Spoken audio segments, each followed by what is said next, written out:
Well, welcome everybody. It's 6 o'clock, so we'll go ahead and get started.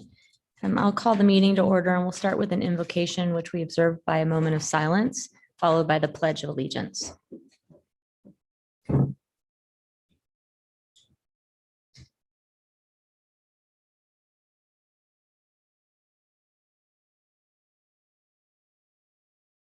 I pledge allegiance to the flag of the United States of America, and to the republic for which it stands, one nation, under God, indivisible, with liberty and justice for all.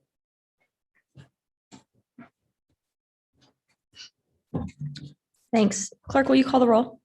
Bajent, Clegg, Here. Halliburton, Here. Sanchez, Here. Thompson, Here. Woodings. Here. 5 present, 1 absent. Madam Mayor, Yes. Member Bajent asked me to let you all know that he wouldn't miss such an important hearing, but he's got very special business this week. He's going to get married, so that's why he's not here tonight. Thank you. First up, we have request for approval of the city council meeting minutes from both the work session and the regular evening meeting of July 13th. Madam Mayor, I move approval of the city council minutes for the work session and regular evening meeting of July 13th, 2021. Second. We have a motion and a second. Clerk, will you call the roll? Thompson, Yes. Woodings, Yes. Clegg, Yes. Halliburton, Yes. Sanchez. Yes. All in favor, motion carries. Thank you. Now we have the consent agenda. All items with an asterisk are considered to be routine by the council and will be enacted by one motion.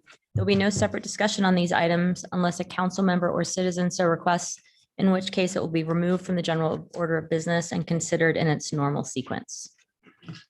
Madam Mayor, I Yes. move approval of the consent agenda as presented. Second. We have a motion and a second. Any discussion? All right. Clerk, will you call the roll? Thompson. Yes. Woodings. Yes. Clegg, Yes. Halliburton, Yes. Sanchez. Yes. All in favor, motion carries. Thank you. And now we'll move into ordinances. We have one ordinance on the first reading calendar. Madam Mayor, I ask unanimous consent that all ordinances on first reading be read by number and title only and filed for the second reading calendar. Without objection. ORD 37-21, an ordinance for property located at 8410 West Vincent Street, amending zoning classifications of the city of Boise City to change the classifications of real property particularly described in section 1 of this ordinance and adjacent rights of way from R-1A to R-1BDA, sending forth a reasoned statement in support of such zone change and providing an effective date. Thank you. We have nothing on second reading, so we'll move to third reading. Thank you, Madam Mayor. I move that further reading of ordinances 3321 and 3421 be dispensed with and the record reflect that they have been read for the third time in full. Second. We have motion and a second. Clerk, will you call the roll? Yes. Thompson, Woodings, Yes. Clegg, Yes. Halliburton, Yes. Sanchez. Yes. All in favor, motion carries.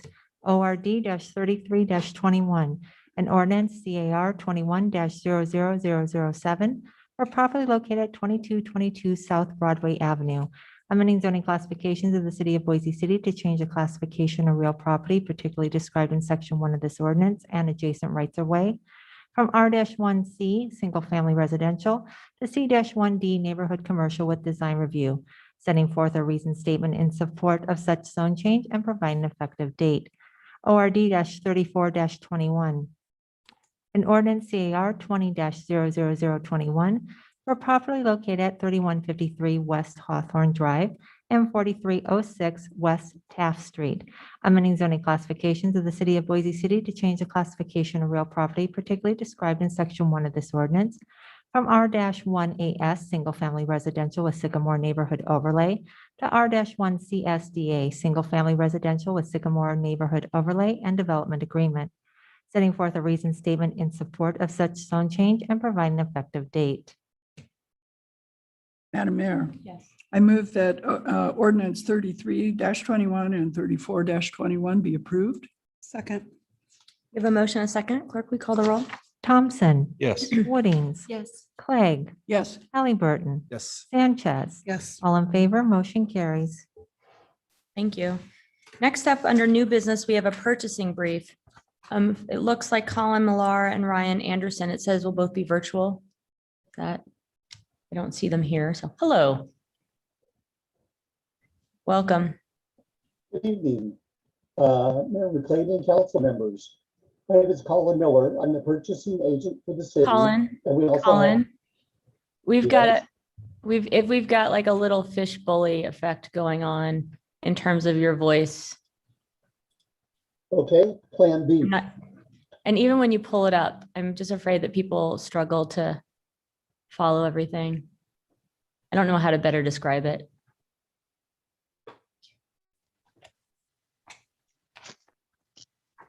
Madam Mayor, is that any better? Oh, that's so much better. Yeah. Oh, good. Thank you. Yeah. So Thank I'll you. start again. Mayor McLean, council members, good evening. My name is Colin Miller. I'm the purchasing agent for the city.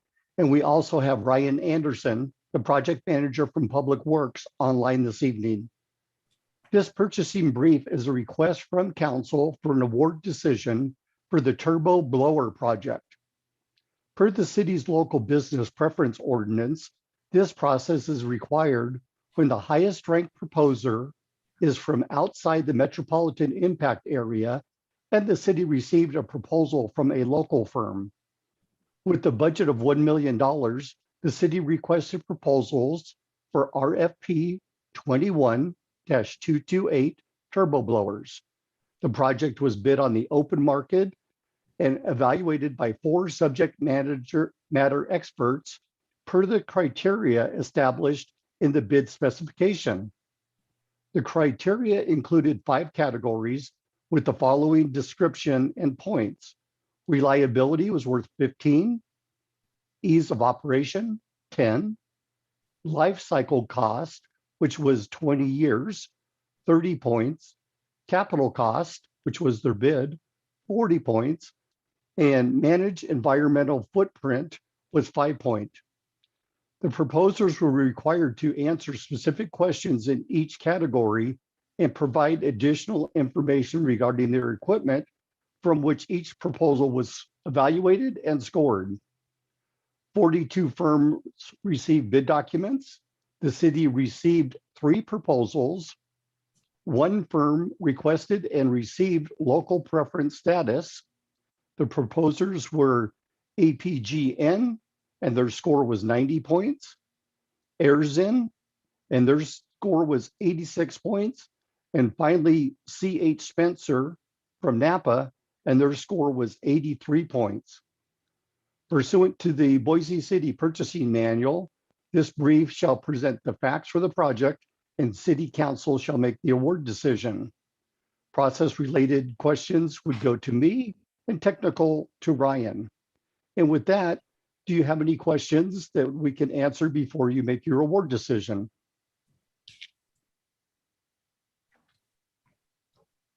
I'm not sure if you can see the room, Colin, but it looks as if there are no can. questions. That's a good one. Madam Mayor, Yes. not a question, but just a comment as I read through these 2 proposals. Although the scores were somewhat similar in some ways, there was a significant total cost of ownership over the time period. And so I think that's important to note that I agree with the scoring as a result.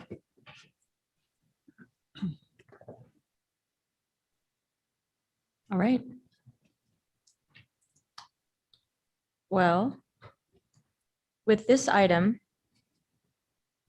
we have a hearing or you've made a statement, but we need a We just have motion. Motion to accept the award. Okay, Great. thank you. With that, Madam Mayor, I would move that we accept the award for RFP 21-2228 turbo blowers, equipment only for the highest scoring bidder, APGN, doing business as APG Neuros. Second. We have a motion and a second. Is there further discussion? All right, clerk, will you call the roll? Thompson, Yes. Woodings, Yes. Clegg, Yes, Halliburton, Yes. Sanchez, Yes. all in favor, motion carries. Thank you. And Thank next you. up, did I hear something? Thank you, Colin. Thank you, Ryan. Good to see you. Bye-bye. both.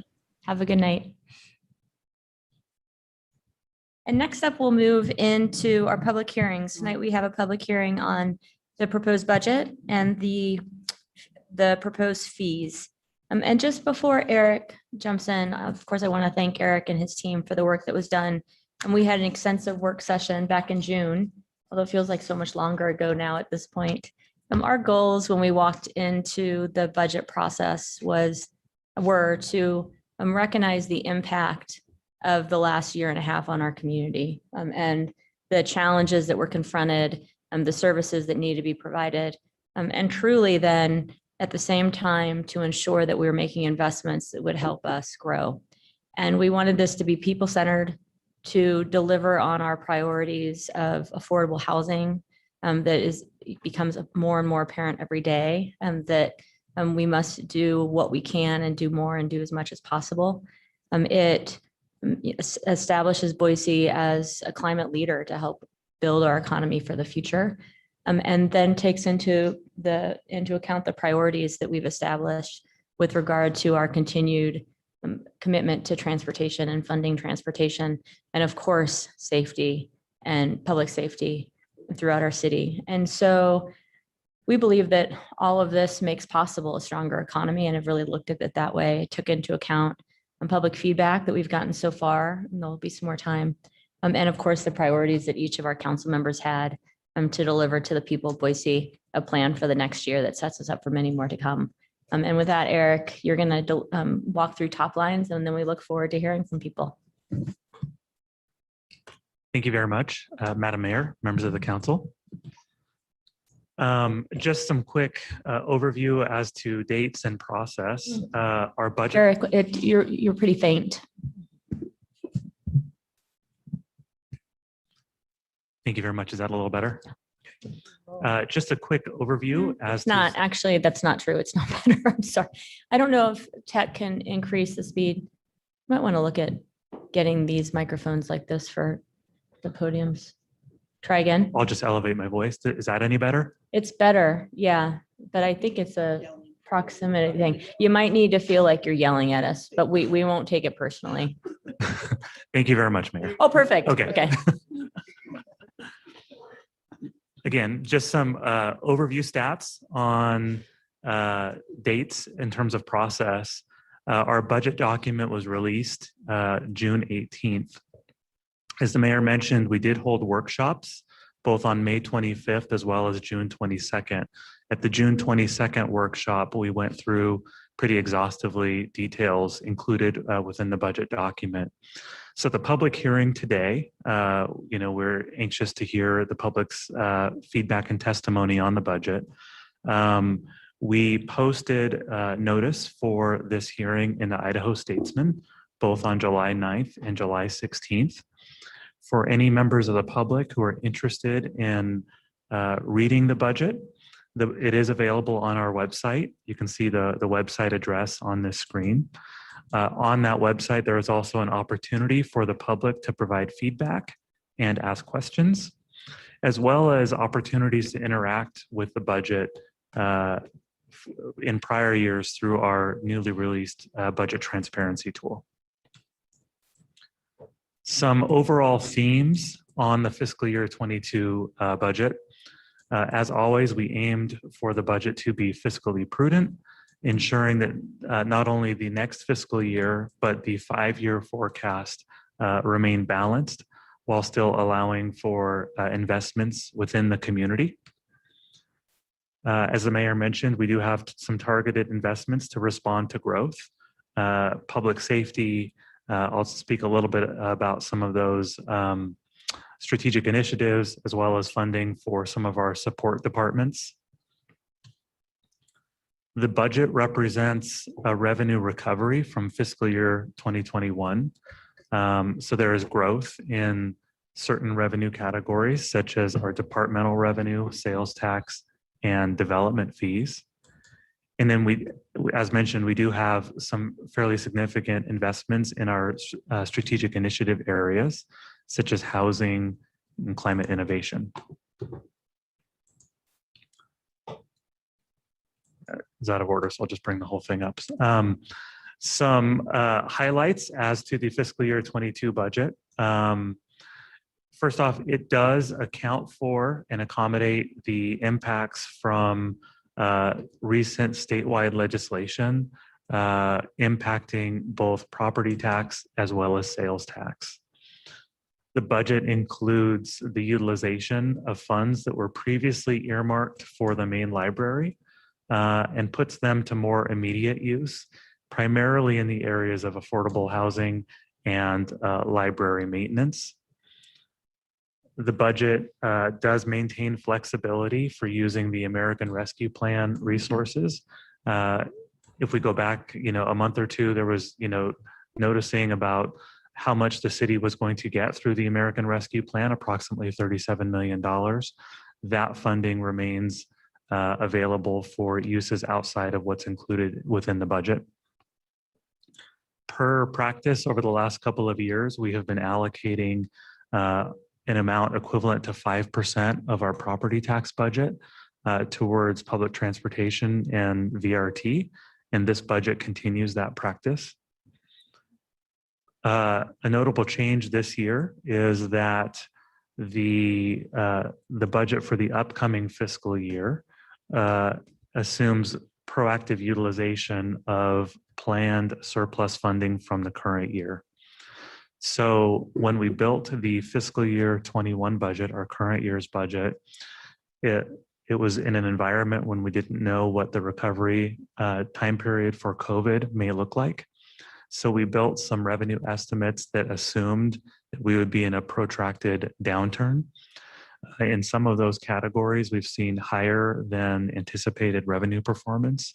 We've effectively assumed that that revenue continuing over the next couple months of the fiscal year and have programmed it for use in the fiscal year 22 budget, primarily allocating it towards reducing our debt, which will in turn increase our base flexibility for other citywide uses. Again, with past practice, this budget retains our cash flow reserve at an amount equivalent to 8% of the general fund budget. And finally, the fiscal year 22 proposed budget includes base compensation increases for our general employees after no base increases were included within the current fiscal year. An overview of planned expenses. On this slide, you can see planned expenses of approximately $662 million citywide. This amount is net of the contingent appropriation of $275 million, which allows projects to carry over from one year to the next, as well as allows for the utilization of grant proceeds that might occur after the adoption of the budget. You can see on this slide that of that $662 million, approximately 40% is allocated to the general fund. We have capital funds, enterprise funds, and our other funds. Quick overview. Our general fund is where we account for our general government services. So that 42% equates to approximately $276 million. And our general fund is primarily supported by taxes, property tax, sales tax, liquor tax, among others. Our capital funds represent about 5% of our fiscal year 22 proposed budget at approximately $33 million. Those funds account for infrastructure projects associated with general government functions, and those are primarily supported by taxes. Our enterprise funds makes up approximately 44% of the budget at about $294 million. Included in that category is our airport, our geothermal funds, solid waste, and our water renewal funds. Those are primarily supported by service users, and that is a combination of both operating and capital expenses. And then our last category is other funds at approximately 9% of the city's budget.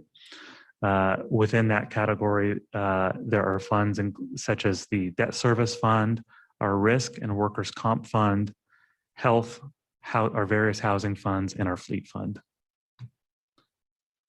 If you look at the budget by category, we've broken it down to three primary categories: capital equipment, personnel, and maintenance and operations.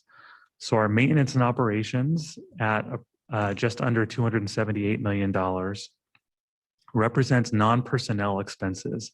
Examples of that category could include supplies, utilities, insurance, service contracts, transfers, and our various contingencies. Madam Mayor, thank you.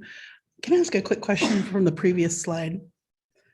I'm just curious why we would have something called other funds and have those items under that category rather than any of the other categories. Just curious. Thank you very much for the question, Council Member. The distinction here really is that they are not, they don't fall into the other two buckets primarily. So the general fund and the capital funds are primarily supported through taxes. And our enterprise funds are very specific, user fee funded. The other funds have a wide variety of funding sources. They may be transfers from other city funds. They may be federal proceeds, such as in the case of our housing funds. And those are really the two primary uses for those. So it's more of a distinction of what is the funding source for those. Thank you.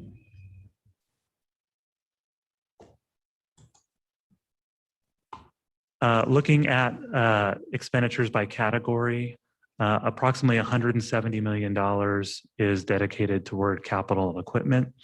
And this is across all of our funds now on this slide.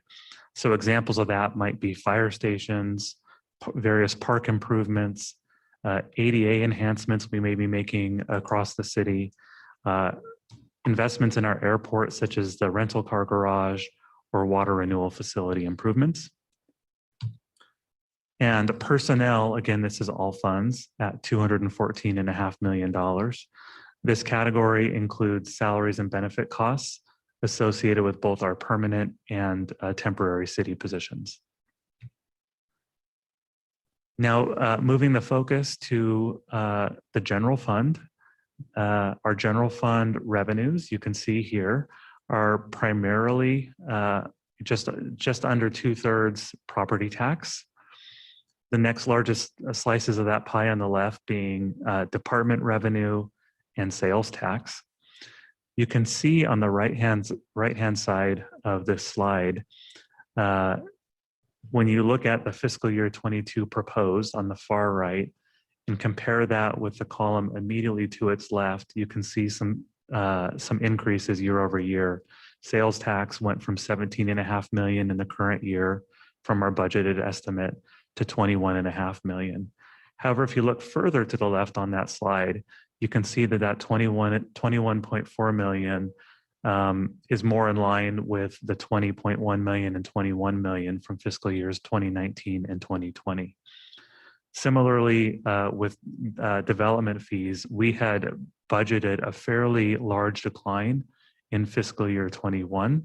Fiscal year 22 does reflect growth, but it does reflect more of a return to where we were pre-downturn. And I'd be happy to stand for any other questions on our general fund revenue category, either on this slide or as we proceed. Madam Mayor, Eric, not a question per se, but a bit of a comment. Was not very many years ago that our property tax was over 66% of the total. So it's actually declined a fair amount despite what I know everyone is feeling in terms of the individual increases in property tax. I did not comment on this at the budget hearing, but noticed it then and noticed it again tonight, you know, as I was preparing for tonight. That's actually, I think, a really healthy percentage compared to where we were just a few years ago, which was much more dependent on property tax. Yeah, thank you for that. I think that's a good observation. I think it's reflective of a couple of different things. I think it's reflective of the 0% increase that was built into last year's budget. So our property tax has not grown at the rate that some of our other categories have. It's also a reflection of our planned use of fiscal year 21 proceeds into fiscal year 22. So I'll now focus just a little bit more on property taxes. Our total fiscal year 22 budgeted estimate is $169.4 million. Included in that is a 3% base growth, as well as allowable new construction. In total, the category is increasing year over year by 4.5%. Now, some notes on that. This is following, as just mentioned, a year where there was no base growth within property taxes. The 4.5% year over year growth is below by quite a bit the 8% cap that was established by the legislature during this most recent session. Included in that number, there is no utilization of foregone property taxes. So again, harking back to last year, when the city council approved a 0% increase,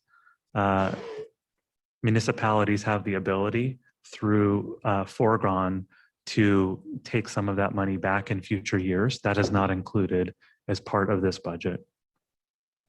The base increase is really required to preserve service levels as well as to keep up with growth. And I'll just note that the most recent legislation around property taxes had approximately a 5-year estimated impact of approximately $7.5 million. That legislation effectively capped new construction and annexation to 90% of the value that otherwise would be able to be added, as well as amended the new construction formula. If you look at the relative burden shift between residential and commercial, you can see that, and this is a theme we've talked about repeatedly over the years, you can see that the residential sector is increasingly paying more and more of the overall burden. If you go back to the beginning of this slide, right around 2002, it was basically a 50-50 split between those two segments.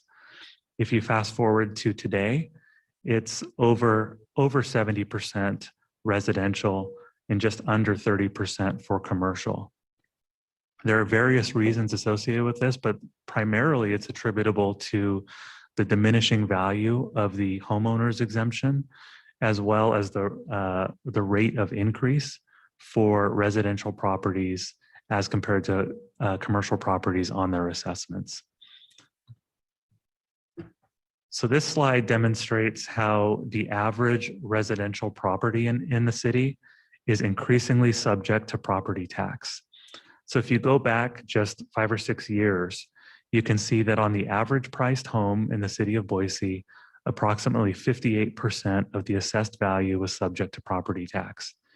If you follow that blue line across the slide to the right, you can see that now 72% of the assessed value is subject to property tax.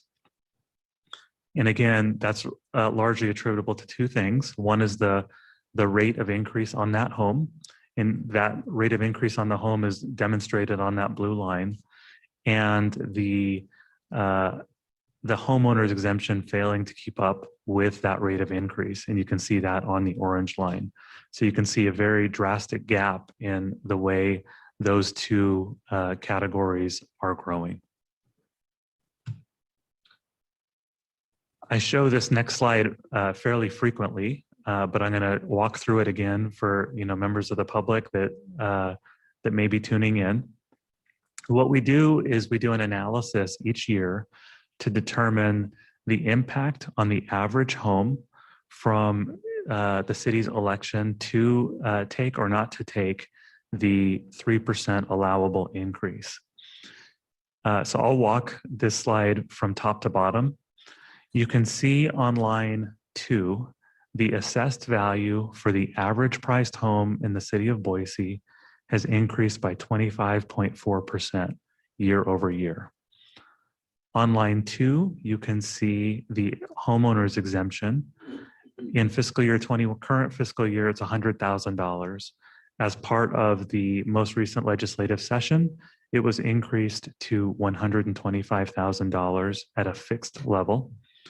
So the taxable value after reducing the exemption from the assessed value on the average priced home increased by 25.6% year over year. You can see the city taxes based on the levy rate on line 5 increasing from $1,121 to $1,457, or nearly a 30% increase, or a $335 year over year increase. When you look at the bottom half of the slide, however, you can see some interesting things. So lines 9, 10, and 11 are mirror images of lines 2, 3, and 4. But on line 12, we try and demonstrate what the levy rate would be if the city were to have elected not to take a 3% increase. And on line 13, you can see what the city taxes would be if the city did not take a 3% increase. $1,414. So when you look at the difference between the $1,457 and the $1,414, you can see that it's approximately $292. So the cost of the 3% increase by the city is effectively $42.44. So there are a handful of things attributable to the $292 increase that are not attributable to the 3% election. The first is the expiration of one-time relief that was made available in fiscal year 2021.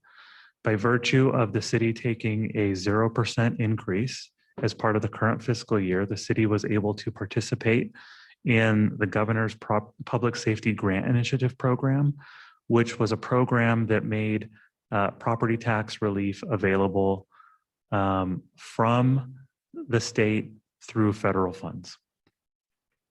The $292 increase is also attributable to the diminishing value of the homeowner's exemption, as well as the rate of growth for residential properties versus commercial properties.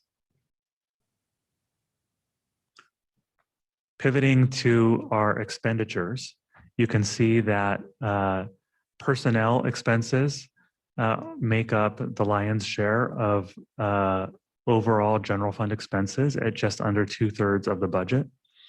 Next largest category being M&O, which represent our non-personnel expenses. Also, capital transfers and debt service fund transfers make up sizable pieces of this pie. If you look at the general fund on a department basis, you can see that approximately 51% of the general fund budget is dedicated towards public safety, both police and fire. If you then look at some of the next largest categories, you can see parks and recreation making up about 14% of the budget. Some of our support departments, HR, IT, finance, and legal making 13%. Our library at 5% of the overall general fund budget. Our planning and development services department at 5%. And I'll also call out contractual services at 3%. That 3% contractual services allocation includes our contribution to VRT for public transportation, our contribution towards Idaho Humane Society, our contribution towards municipal court services, as well as towards Allen Bauhaus. Looking at proposed staffing adjustments, which are outlined within the budget document on pages 81 through 83, you can see that fiscal year 22 proposed changes in the general fund total 37.6 FTE.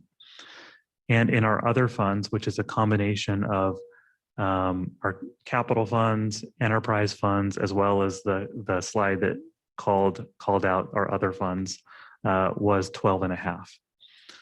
So a variety of things make up that 37.6 FTE in the general fund. Police staffing support department staffing for legal, DFA, HR, and IT.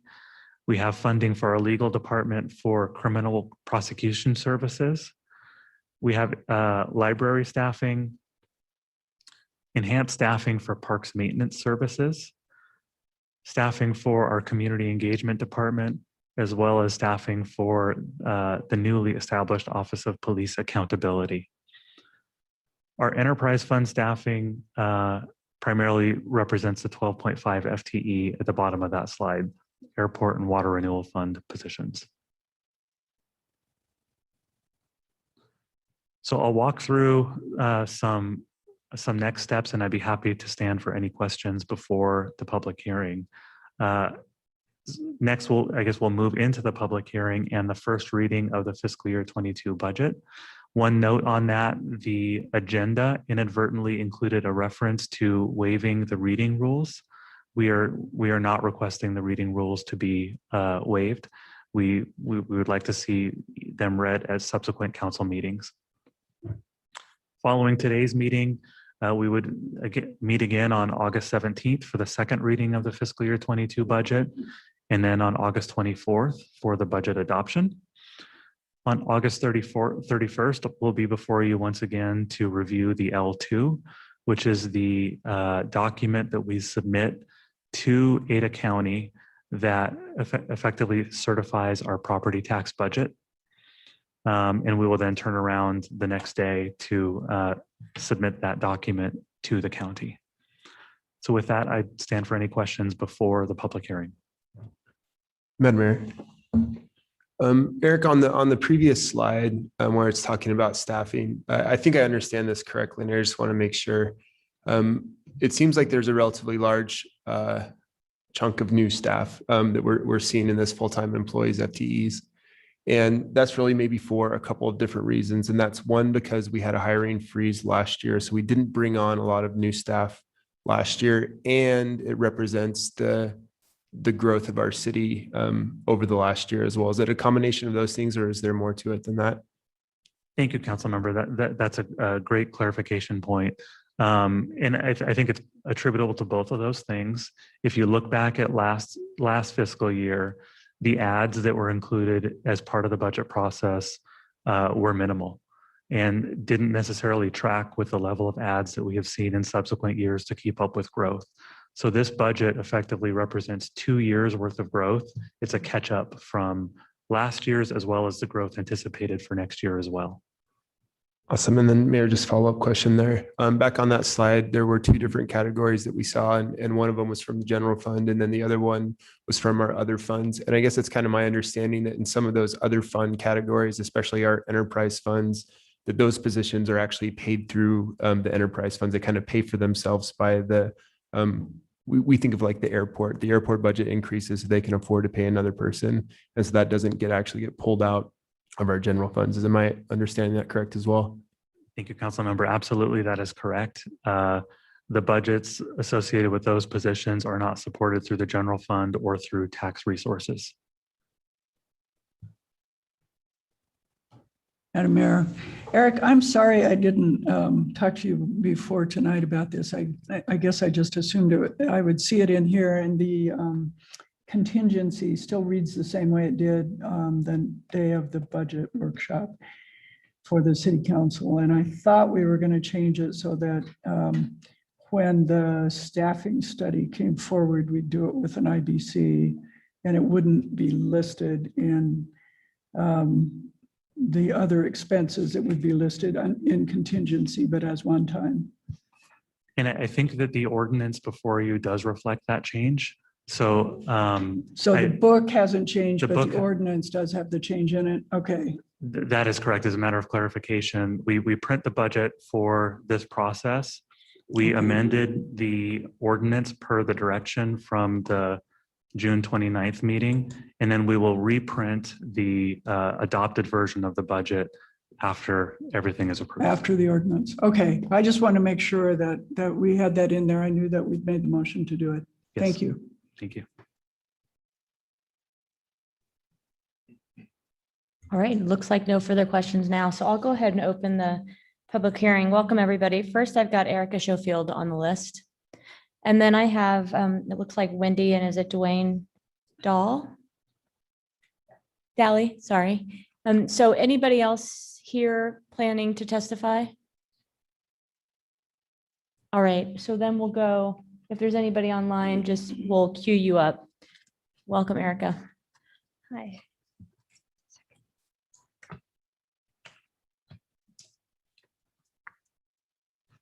Erica Schofield, 7363 West Limelight Court. I'm here tonight because I am the treasurer of my own HOA for the past 6 years as a volunteer. So I'm very aware of spending and saving other people's money. I take it very seriously. And I do actually read the budget and I read the comprehensive annual financial report. So I ask that you please look at the $42 increase, not just in a silo. I know you can't control what other agencies do, but I'm going to give you some examples of the compounding effect of the cost of living here. ACHD's budget is planning on possibly taking the last 10 years of their foregone amount. This budget shows a separate increase of 9.9% for sewer rates this coming fall, with a bond that we either vote on or receive a 53% rate increase in sewer. And that bond is going to pay for not only repairs that we need, I understand that, but also expansion, and possibly expansion that accommodates water-thirsty industries.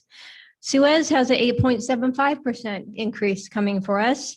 And in the past 2 years, personally, my homeowner's insurance has increased $142 with no claims.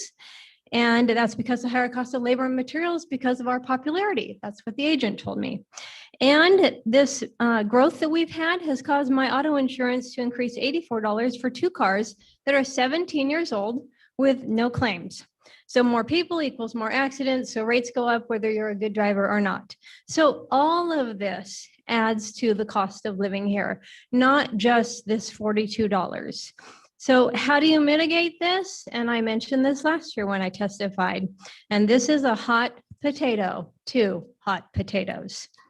Reduce the legacy expectation of the 3% increase of the cost of living for staff. You used to actually show it in the budget, and on page 9, it no longer actually clearly says that, which is not transparent.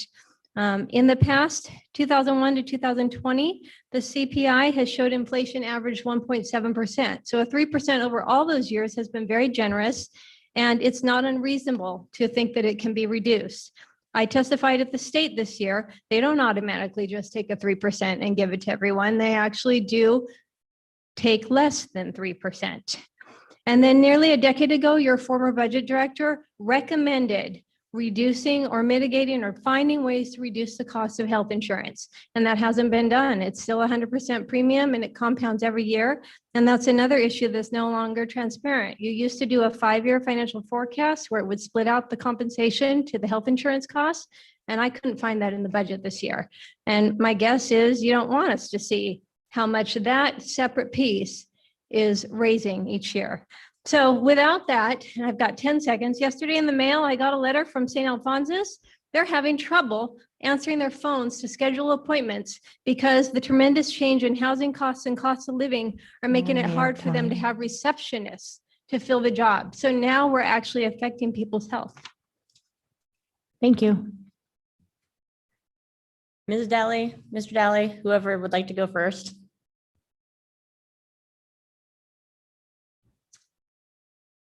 Mayor and council seat. I've been in Boise for several years, and I've been before this council many times for different issues in the past. And I'm always surprised to read one city, one team, because that is not how this city operates. I live in Southwest Boise, and we have so less representation out there. And only until the legislator voted to district out, there is finally some hope that maybe Southwest Boise will have a voice in this city. You talk about budgets. You know, I'm a career nurse. I have a master's degree in business. I own a few businesses. You know, I know that anybody can get up and qualify a budget. It's very easy to do because, you know, there's just too much to talk about. And so to bloat a budget like you have done and increase taxes is conscionable in an era of time when we're struggling to pay our own bills. Many people have lost their jobs. Many people have taken decreases in their pay, lost their benefits. I mean, the list goes on and on and on, and the tragedies are out there, but none of you have lost your jobs. Nobody probably in the city has lost their jobs. None of you understand what it's like to have your job taken away from you. But yet you can see a need to increase property taxes. Well, I'm telling you, this insatiable appetite of government just never ends. I wonder if at any years have you ever decreased your budget? Have you ever asked for a decrease? Have you ever tried to manage your money like a homeowner would? When funds are not there, you shift priorities. You save for a rainy day. You try to increase the things that are the most important. But no, the city just keeps to want to pick money out of my pocket, my hard-earned money. And I am sick of it. You have an insatiable appetite. You have a bloated budget. In fact, I'm a committeeman for District 21, so I go to a lot of legislature meetings. I hear from all the elected officials, and I sit and listen to them how bloated Boise City is. I've listened to the Meridian mayor, the Eagle mayor, the Napa mayor, and you guys so far outscore any of those other communities. I know Boise's bigger, it's a bigger community, but the amount of money that you are spending is just insatiable.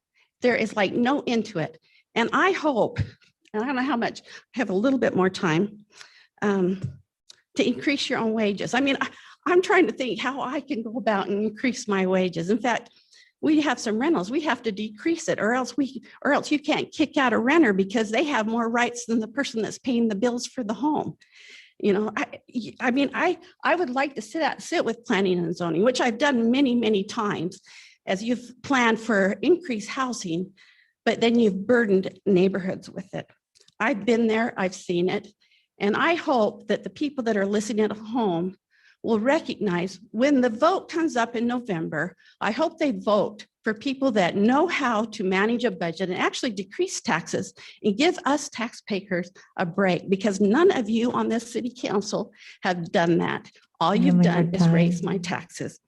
And in an effort to be a citizen, which I'm actively engaged, and I do stay engaged and I will continue to stay engaged, I hope every one of you are voted out of office because you are not doing your job. You are spending money recklessly. Thank you, ma'am. Sir? Okay. Anyone else in the room? All right, online? No, Madam Mayor. All right, there's nobody online to testify. Are there further questions for staff?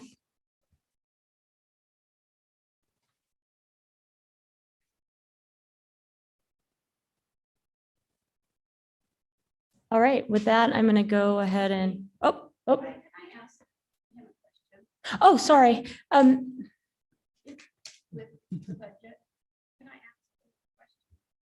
Ma'am, you could have asked a question in your testimony. Oh. That's exactly what city government's for. Close people down. Thank you for that, Mayor. Any questions for staff? All right, with that, I'm going to close this public hearing. Madam Mayor. You know, this has been a long process to get to here. I appreciate the folks who came and testified tonight. I hear that you don't agree with some of the things in this budget, but I will tell you that, you know, over 6 months, we've heard from a lot of folks in the city of Boise who support continued extension of the same level of services that they have received in the past. And while the CPI over the last decade has been relatively low, there is a municipal inflation index that has not stayed low. It's been well over 3% for that entire decade. And we have a legislature that continues to offer exemptions to business owners and not offer the same level of exemptions to homeowners, which has continued to exacerbate the gap between what homeowners pay and what businesses pay in property taxes. It's a really tough position to be in. The city is well-run. We do provide good services. People continually tell us that they appreciate the level of service that they get from the city. And I believe that given all of that, the budget that we have before us is one that really does, in fact, meet the needs of the city without exceeding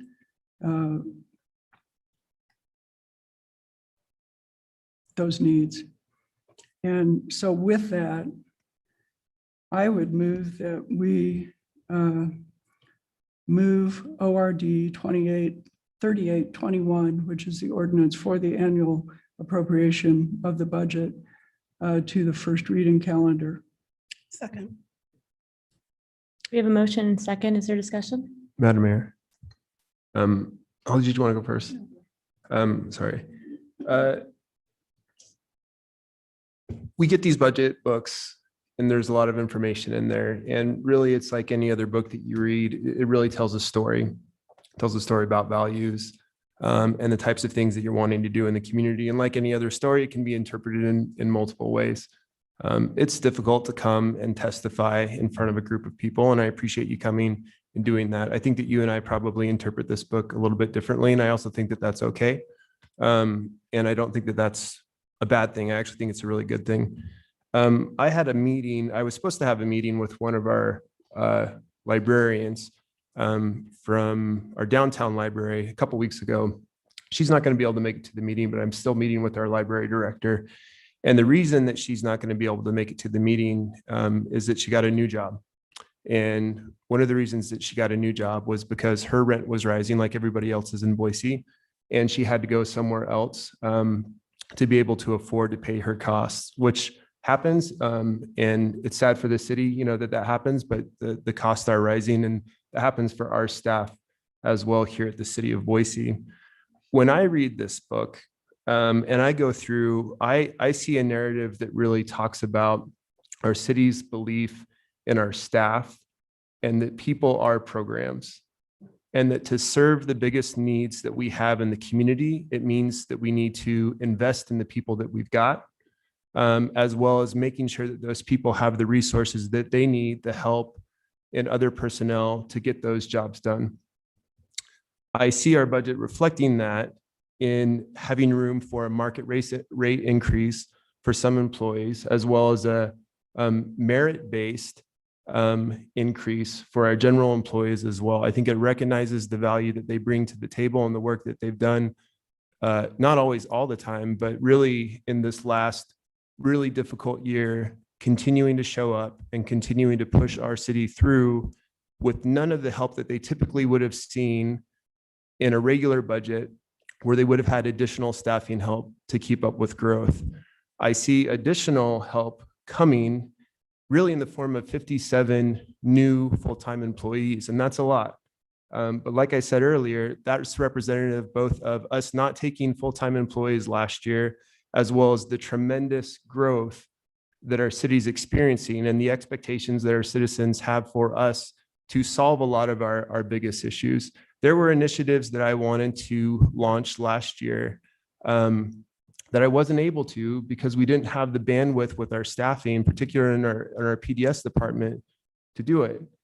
And so I think that when we're talking about these huge challenges that our community faces, and they are large, we need to make sure that we are investing in the talent and the creativity that our city and that our staff has. I also think that this budget reflects the talent and creativity that our community members have. One of the larger increases in this budget is in our CE department, our community engagement department.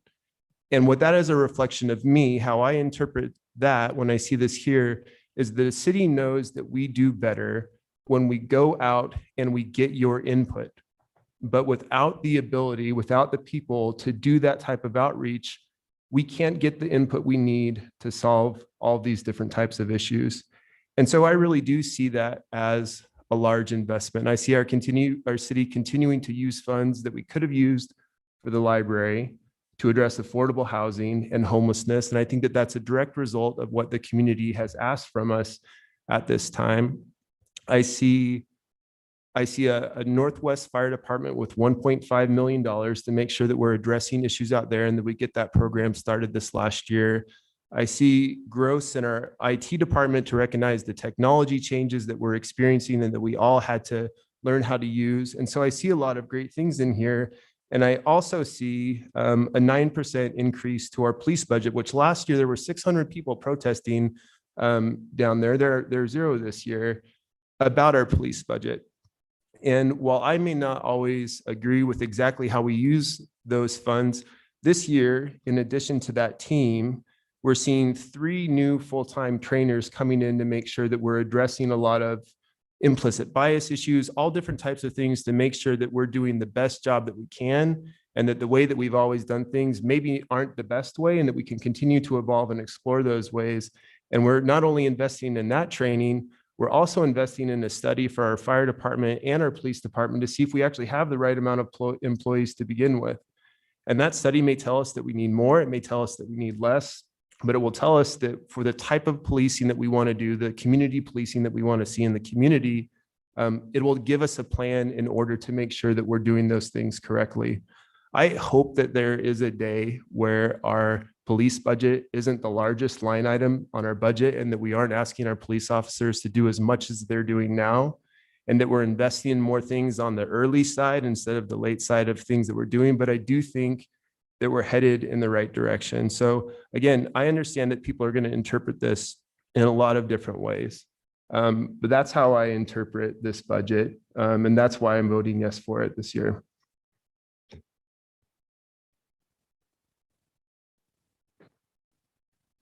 Madam Mayor, I think when I came to City Council, I was very outspoken about the amount of staff that the city has and the amount of personnel expense that we have. And in so many ways, I've changed my mind about that. And it's been my years on council. And one of the questions I often ask people when they complain about their tax burden, I say, well, what service would you like for us to reduce? Do you want us to reduce parks? Do you want us to reduce fire? Do you want us to have a less accessible website? You know, what's that thing that you're willing to give up? And one of the reasons why Boise is the city that it is because we deliver a level of service that people love. We have parks that people from all over the valley enjoy. We have public safety like nowhere else in America. We respond to emergencies. We really deliver, and we used to have the little slogan, deliver customer service with wow. I think, is it still over there? Community, yeah, with wow. And I think we do that. We're growing, our city's growing. And with that comes more people, and with that comes stress on so many of our departments. And our departments have been working overtime to make sure that they're able to meet the needs of our community. And it's not sustainable. It frankly is not.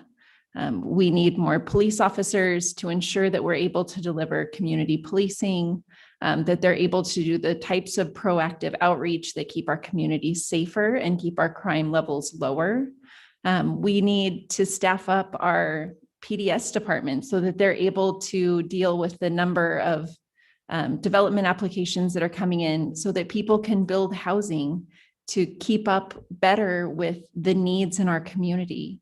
And there are examples like that all over the city's departments. And as we look to ways that we are more sustainable, that we really are upholding our goals as a community with carbon emissions and renewable energy, that becomes more important too, that we have the capacity to do that and lead with our values. So while I'm not a huge fan of increasing our budget to the extent that we have this year, I also, on the other hand, see the balance of needing to do that. Last year, we had a 0% increase, and we did that as a response to what was going on globally and here in our community. And because we saw businesses struggling, we saw people struggling.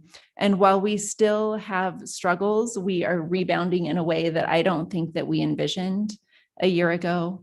We really were in an uncertain time, and now we have a lot more certainty with what our revenue is going to look like. So while I know that we don't all share that opinion, that's what I was looking at as I reviewed my budget this year. And those were my notes as we were questioning the many departments in the city who are asking for more, because our residents, frankly, are asking for more, and they don't want to see the services that they've come to expect go away. I still have yet to hear from anyone who would like their taxes reduced, where they would like those expenses to come from in the city budget, but I would always welcome that input as we develop our next year's budget. So thank you very much to everyone who came out to participate, people who reviewed our budget materials online and offered input. We read all of that input. And I'm very excited to see what the end of year looks like for us, because rather than reallocating a bunch of money where we didn't anticipate the amount of revenue that we're bringing in, we're doing that more proactively this year and making sure that our departments have what they need in order to serve our citizens. So thank you. Madam Mayor.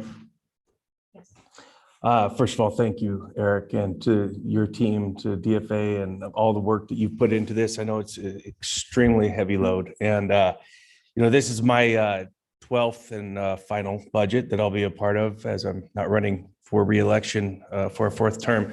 But one thing I've seen over the last 12 years now is the implementation of the budget and the impact that it has on our city, the positive impact.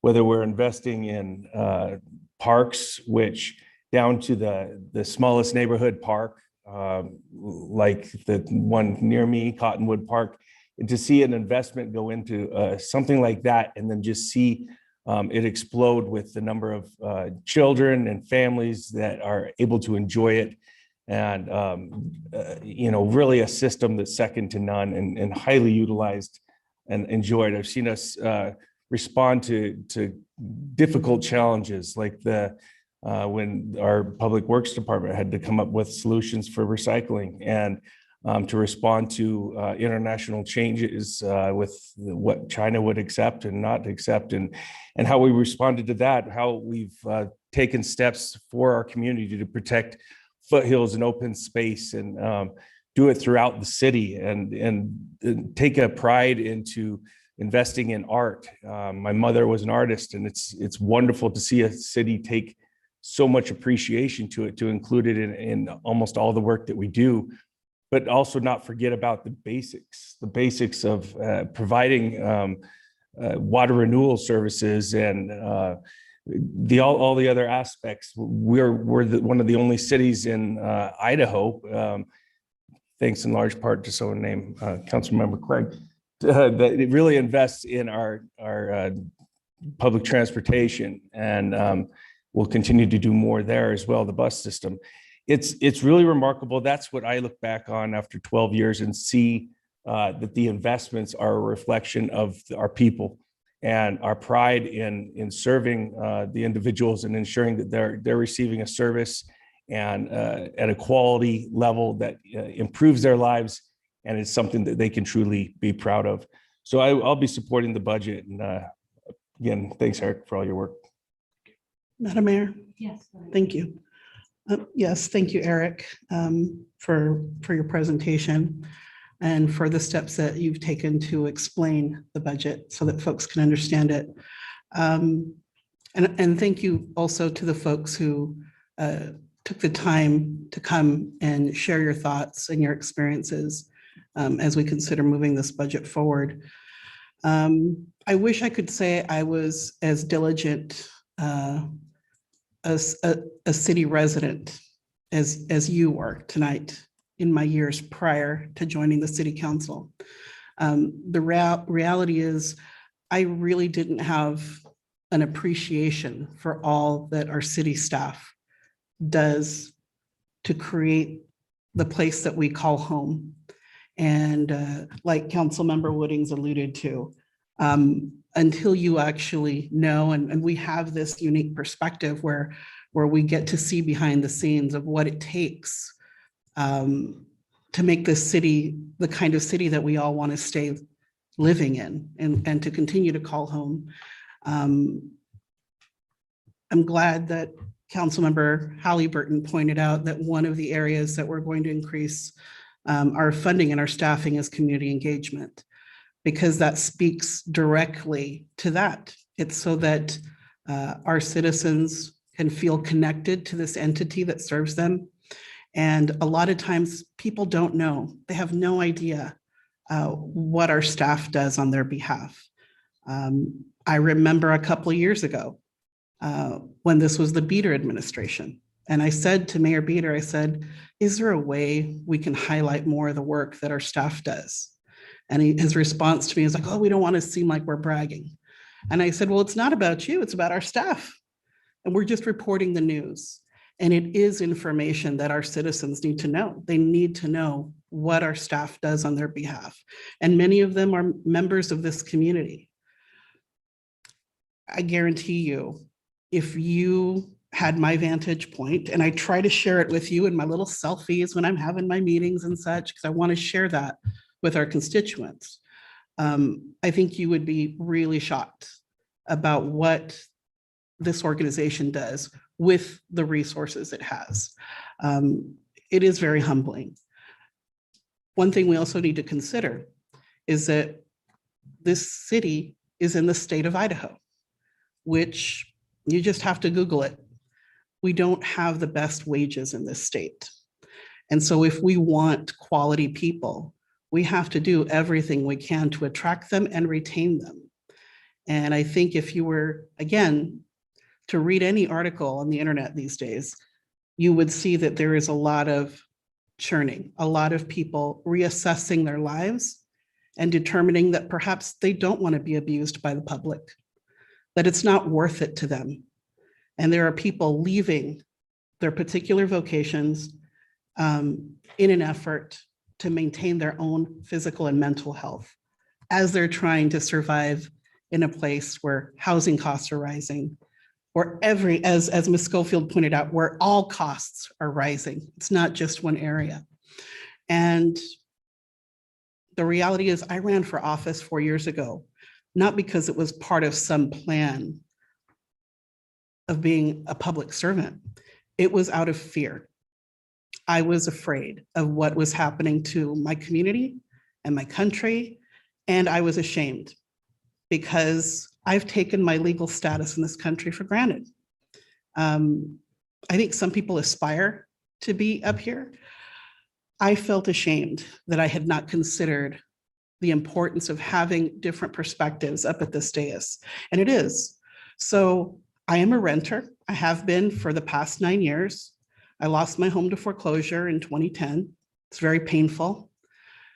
But I also am a woman of faith, and I believe God wanted me to have that experience so that when I sat up here, I would have that perspective. I would have in my bones, flowing through me, the same fear that every other renter has these days. You know, my rent got raised by $200. And I'm sure it's going to be raised again in the fall. And I'm going to have to figure it out just like every other renter in this country. What I do know is that we cannot stop people from coming to Boise. We have to make room. We have to accommodate them. And we also need to keep the priority of public safety at the utmost. As I entered my vehicle today to come to City Hall, I noticed that somebody, I don't know who, had thrown some substance onto my car. I don't know if it's paint. I don't know if it's a milkshake. I don't know what it is. I don't know if it was kids being crazy and throwing something at my vehicle, you know, being mischievous. I don't know if it's somebody who's wanting to send me a message to be quiet. All I know is that I'm not used to that in our city. I'm not used to being worried that my private property is going to be damaged by anyone in this city. But I'm so glad that happened because it's a reminder to me, we need to ensure the public safety. We need to keep that quality that I now think is knowable. We've talked about it often up here at the dais. What is it about Boise that makes us so special? So special, in fact, that other people want to come here. And I would say, as I've said many times over the past 4 years, it's grace. We offer each other and extend each other grace. And I don't know if you know what grace means. It means that you are treated well and you didn't have to do anything to deserve it. You don't have to earn another person's kindness towards you. I hope that's something that we can hold on to.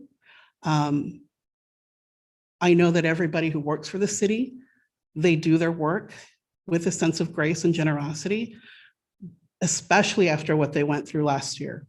They didn't get a raise, they didn't get help. And we expected a lot from them. And they're still here. Thank you, Eric, for still being here. So I will be supporting this moving forward. And I hope that we can remember who we are, that we are Boise kind, and that we do everything we can to cultivate that grace.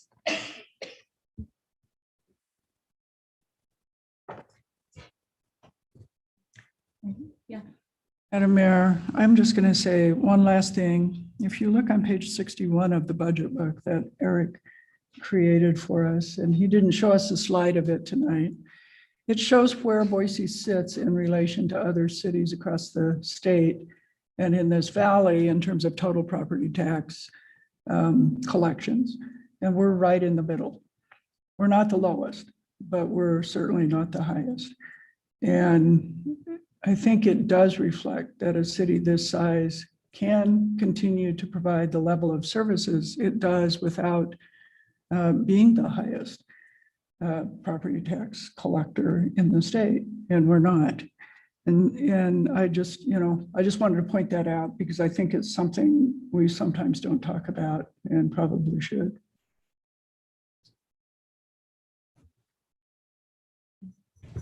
Well, I really appreciate everybody's comments. I'm not voting, of course, but I just wanted to say a couple things. And first off, I hope that staff heard from every council member up here how grateful they are for the service that each of you has provided in this last year.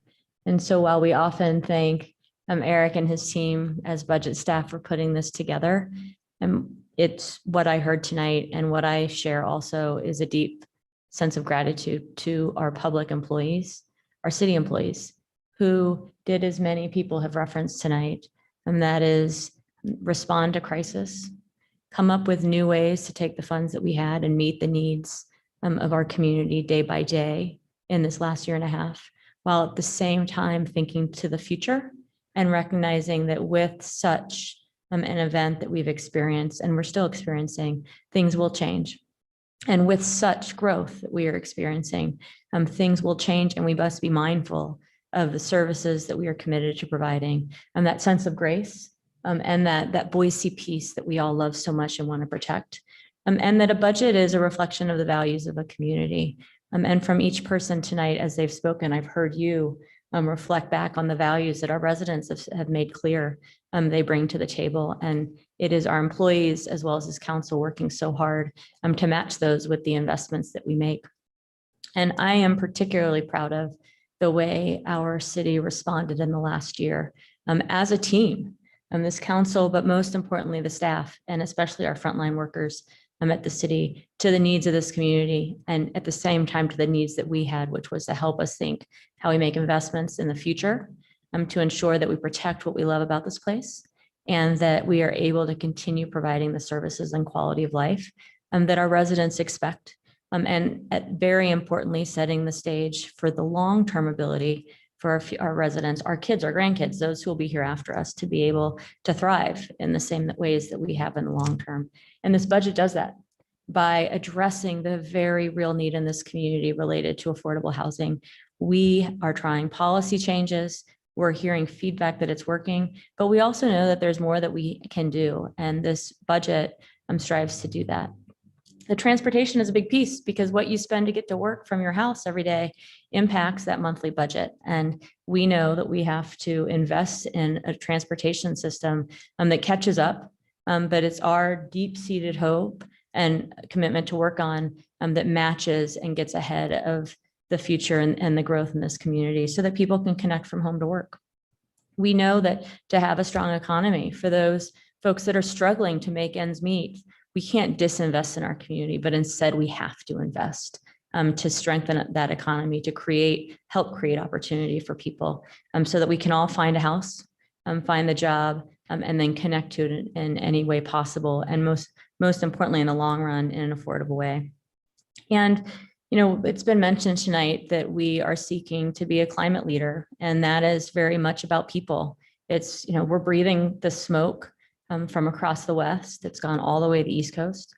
We know that costs will rise associated with power. We need to transition to clean energy, but also those communities that do it right will build an economy with jobs of the future. And we seek to do some of that here too.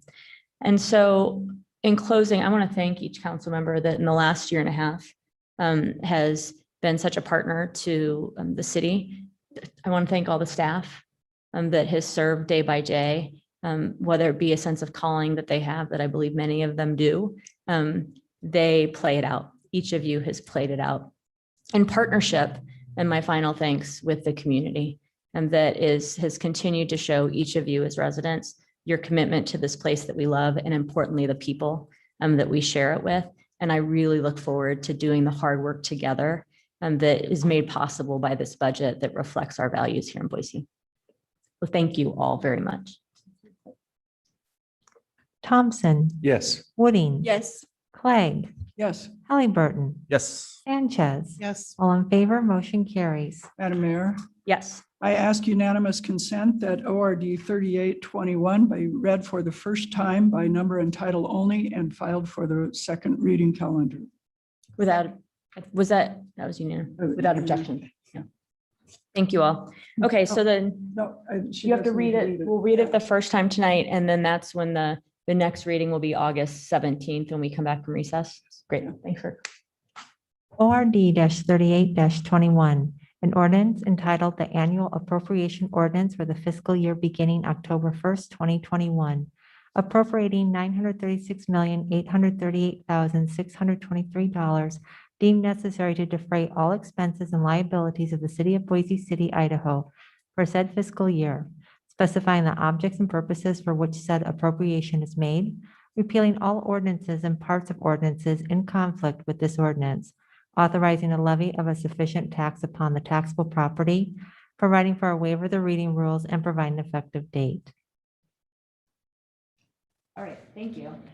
So that we'll do the next reading on August 17th. Now we will move in, we'll hear from Eric again, to our fee hearing for fiscal year 22. Thank you very much, Madam Mayor, members of the council. We're here today to do a brief overview of our proposed fee changes and new fees included as part of the fiscal year 22 budget.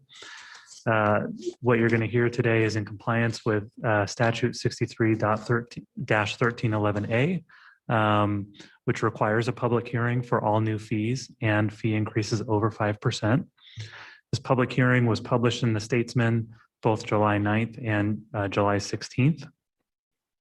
The budget document includes all proposed fee increases and new fees. So those fees that meet the requirement for the public hearing, as well as any proposed fee increases under 5%.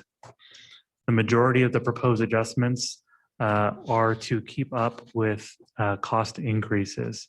And when those costs increase, if the fees aren't adjusted, the difference needs to be made up somewhere else. So just a brief overview of the general fund. Approximately 2/3 of the park user fees are proposed to be adjusted, many in the 2 to 4% range due to higher costs. There are larger fee increases proposed for Idaho Ice World in an effort to make it more self-supporting. As we talk about parks and recreation fees, I think it's important to note that there is a scholarship program in place for youth users of our services, with the intention of ensuring that cost is not a barrier to participation. There are fee increases proposed for current planning fees of approximately 5%. Those fees have not been adjusted for a number of years.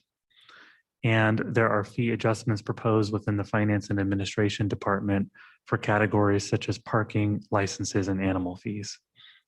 As we look at our other funds, particularly the Water Renewal Fund, there is a 9.9% rate increase included as part of this budget. That 9.9% increase is based on a planned approval of the November bond election. If that bond is not approved, increases of up to 53% could be included. Within our solid waste fund, there is a 4.5% rate increase. And I'll also note that there are no increases proposed at this time for our development impact fees, and that's largely a function of timing.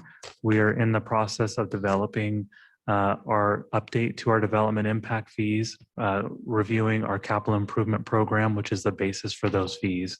We anticipate having that in place at the beginning of the calendar year. So it would be a whole new schedule for the City Council to consider around the beginning of next calendar year. With that, I'd be happy to stand for any questions before the public hearing is opened. Madam Mayor. Yes. Not really a question, but I guess a comment. I know we had one commenter who talked about the 9.9% increase in the water renewal fund fees. And if you look at the potential for what could be if we don't get a bond passed, the 53%, I'd just like to note that the 9.9% is an attempt to ensure that today's users do not overpay to set up tomorrow's users. And that's why we're going to be asking for this bond. Nobody likes to raise fees at all, but given the new requirements for water quality and the new changes that we need to make to keep our water renewal facilities up to date, I'm confident that if we can get this bond passed, this is an actually very equitable way to treat today's ratepayers rather than try to load tomorrow's improvements onto those ratepayers today. Madam Mayor? Yes. Thank you. Eric, even though that 9.9 is a nominal increase compared to that 53%, for those folks for whom that would still be a hardship, is there resources for them? I'm going to let Steve Burgos, our Public Works Director, answer that question.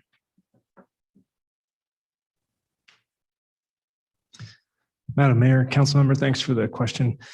There's two programs that we run currently at the city through utility billing services where citizens can get relief for utility bills. And then as we go forward, we're going to be working on affordability programs. Frankly, the bond election is one of our levers that we could use to help on affordability. As Council President alluded to, this helps us defer some of those costs into the future. And so the two programs exist for folks that would want to reach out to utility billing for utility help on the bills that maybe they need deferment, or we can waive some costs or give them I think it's $100 rebate once a year. Those types of things are on the table. So.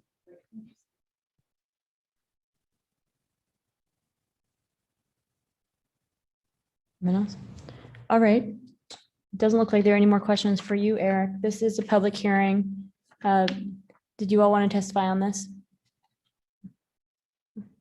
Anybody online? No, Madam Mayor. Okay, there's nobody online either. Anything further from council?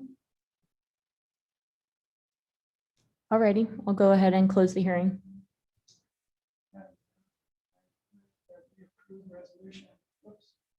Excuse me, Madam Mayor, I move that we approve resolution 31421 a resolution of the city of Boise to adopt new or increased fees or other charges for services. Second. Okay, we have a motion and second. Further discussion? Madam Mayor, Yes. as with the budget hearing, I think, all of us appreciate how hard it is to pay more. I certainly do. I raised 5 kids here on working class wages. The fees, as I look at them, that are proposed to be raised are ones that really are the ones that people who have means are more likely to be able to pay and could pay.